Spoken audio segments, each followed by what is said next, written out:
झारखंड के गिरिडीह जिले के सेवईतांड में दलित समुदाय और मुस्लिम समुदाय के बीच तनाव हो गया, जिसे शांत कराने के लिए पुलिस को हस्तक्षेप करना पड़ा। जानकारी के अनुसार सेवईतांड के दलित एक शव को लेकर अंतिम यात्रा पर जा रहे थे, जहां मुस्लिम पक्ष ने उस रास्ते को अपनी पुश्तैनिक सड़क बताकर रोक दिया, जिसको लेकर दोनों पक्ष आपस में भिड़ गए।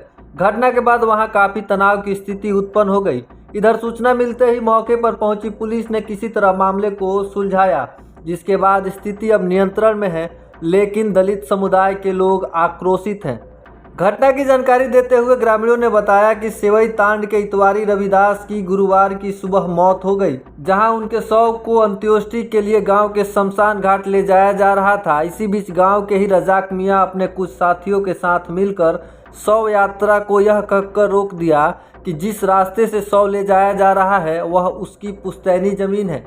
इधर गांव के दलित लोगों का कहना है कि उक्त जमीन में आम रास्ता सर्वे खतियान के समय से है।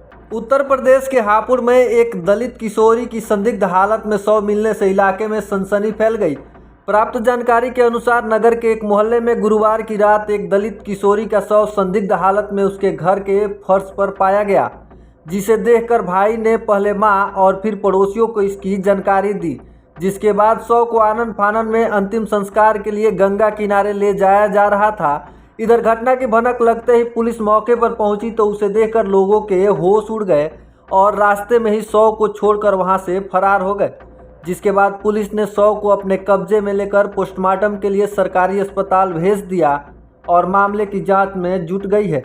नाबालिग दलित किशोरी की मौत किस कारण से हुई, फिलहाल यह जानकारी नहीं मिल पाई है। घटना के दौरान मृतका का पिता अपनी रोजी रोटी के सिलसिले में बिजनौर गया हुआ था। इस मामले पर इंस्पेक्टर महेंद्र सिंह ने बताया कि नाबालिग किशोरी की संदिग्ध हालत में मौत होने पर परिजन समेत आसपास के लोग चुपचाप तरीके से अंतिम संस्कार करने जा रहे थे। जिसकी सूचना मिलने पर पुलिस ने पीछा किया तो वे लोग शव को छोड़कर भाग निकले। शव पोस्टमार्टम के लिए भेज दिया गया है, जहां से रिपोर्ट आने के बाद किशोरी की मौत का कारण का पता चलेगा और उसी आधार पर आगे की कार्रवाई की जाएगी। हसदेव अरण्य छत्तीसगढ़, झारखंड और उड़ीसा से लगा वो इलाका है जिसे इस इलाके का फेफड़ा कहा जाता है। ये इलाका सदियों से रहने वाले आदिवासियों का घर है और इसे बचाने की गुहार के लिए हसदेव अरण्य बचाओ संघर्ष समिति से जुड़े उमेश्वर सिंह आर्मो दिल्ली पहुँचे। वे बताते हैं कि हम लोगों का इलाका आदिवासी बहुल इलाका है।